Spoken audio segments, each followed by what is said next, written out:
first I was aware of him. He had his hand around my throat and a screwdriver to my neck. I screamed and screamed. He stabbed me in the neck. He stabbed me in the neck. He stabbed me in the neck. I screamed. I looked at him. He is small. I can overpower him. I grabbed the screwdriver and I thrust it into his side. He tightened the grip around my throat.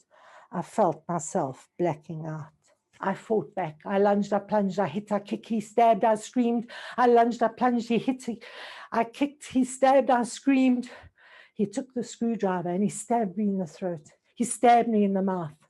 I saw a tooth flying through the air in slow motion. It must be mine. I fought back. I lunged, I plunged, I hit, I kicked, he stabbed, I screamed. He hit me again. I hit him in the face with my fist. He took his hand and he started strangling me. My contact lenses popped out. I couldn't see. I fought. He pushed my head down. He said, "See what you made me do." We fell to the ground. He hit my head against the wall. He took the screwdriver and stabbed me in the ear. Flowing blood, gushing flood. I screamed. I could not hear the scream. How do we find our voice and be heard after facing such a dark event? How do we restore our power when it has been taken from us? Come and join me on this journey where I share with you how we can move from victim to survivor to thriver and beyond to freedom. Do know that this journey is not linear. It is quite convoluted and it's up and down and backwards and forwards. And there are many, many roadblocks on this journey. There are hazards, there are detours, there are cul-de-sacs. You might have to go back and start again, and you might even change your destination. And also know that there are many other people on similar journeys. They may have different destinations, they may be driving different vehicles, but they will be facing the same kind of hazards and detours on their journeys.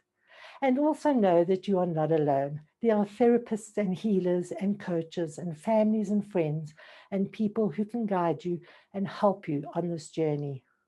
So let me be your guide and your compass as we navigate the twists and the turns and the hills and the valleys. Come and join me as we find freedom together. And let's follow the signposts that I have discovered on my journey of healing. The first signpost is knowledge. Acknowledge. Acknowledge what has happened to you. So you go through life normal functioning, and then something happens to disrupt you. It could be an accident, it could be a divorce, the loss of a job, a robbery, some kind of disruption, a challenge or adversity that changes your life, and you become a victim. So how do you acknowledge what has happened? The first thing is to divorce the feelings from the actual event. What happened, happened. I was attacked and raped and left for dead. It happened. I cannot change that. Fortunately, I didn't die. Maybe you were in an accident. Doesn't matter whose fault it was. The accident happened. Your car is now a write-off. You are in hospital with a broken leg. It happened. You need to accept it. So you need to acknowledge what has happened and keep the emotions out of it, because the emotions of victim are there for a reason, and you need to accept those emotions. So how do you accept those emotions? The victim emotions are anger, fear, hatred, disgust, shame, guilt, depression. There are so many negative emotions that you experience when you are in victim mode. And it's important that you acknowledge them and accept them. Feel those emotions. Don't push them under the table, because they will come back and trigger you later on in life. They do not go away. They are there forever unless you deal with them. So you need to physically work with those emotions. And what I suggest is use all your senses. Label them and rate them on a scale. So I was filled with rage after I was attacked. It was a 10. Maybe after your accident, you're angry and it's an 8. Maybe the accident wasn't so bad and it's a 5. So whatever it is, find it and rate it and describe it in as much detail. What does it smell like? Rotten eggs. Where did you feel it? Felt it in my gut. What did it make you want to do? Made me want to kill him. Okay, all those negative feelings and emotions. Deal with it, rate with it. Be creative in your description of it, because it will help you later to change those emotions to positive emotions. And that brings us to resilience. So with resilience, what resilience is, a lot of people say it is bouncing back to where you were before the trauma or the disruption happened. But it's not bouncing back, because you never quite get back to where you were before. So what resilience is, it is dealing with the situation. It's finding a way to come to terms with it. You need courage, you need strength, you need creativity, you need to start a dialogue, you need to have conversations. So it is about reframing and refocusing and redirecting the experience so that it makes sense to you.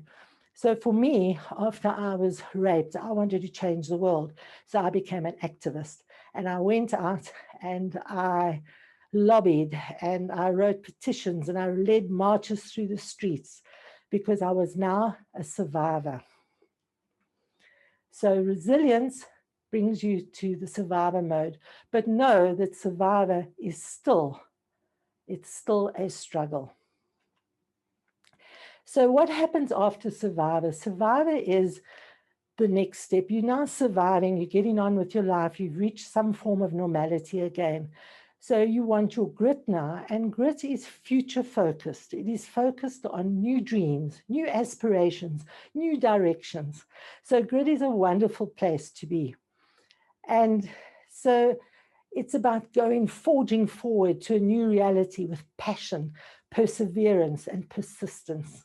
So important, because then you become a thriver. And to be in a thriver, it's where you are empowered and you've got energy and you've got some level of success. And in addition, you get a growth mindset where you say, what have I learned from this?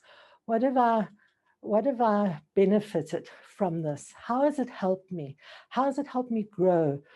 Where is it going to help other people? And that's when you get a benefit mindset. How can I use my experience to help other people? Then we come to the next signpost, and the next signpost is forgiving yourself. So forgiving yourself sometimes is not easy, but it's important that you look at all of those emotions that you had, especially during the victim stage. I hated the rapist. I wanted to kill him. I was very unhappy. I had all these negative emotions. Hatred is a terrible emotion to keep. So I needed to forgive myself for having that emotion. And I needed to forgive myself for the behaviors. I drank too much to drown my sorrows. You need to work with those emotions and forgive yourself for having them. They were needed at the time, but they don't serve you in the longer term. So forgive yourself. And then we want to take the big step, and we want to forgive others, forgive the perpetrator. So I had left South Africa. The rape happened in 1996. And 13 years later, I left South Africa to work in the Middle East. And a year later, I was coming back to South Africa for my first holiday. And for some reason, I had not done this in the last 14 years. For some reason, I contacted the authorities to find out what had happened to the rapist. He had been given a 25-year prison sentence. And the authorities informed me that he was coming up for parole the day after I arrived in the country. And the law had just changed, allowing victims, as they call them, of serious crime to attend parole hearings. So I decided to go, much against the advice of family and friends. It was too much of a coincidence. I had to go.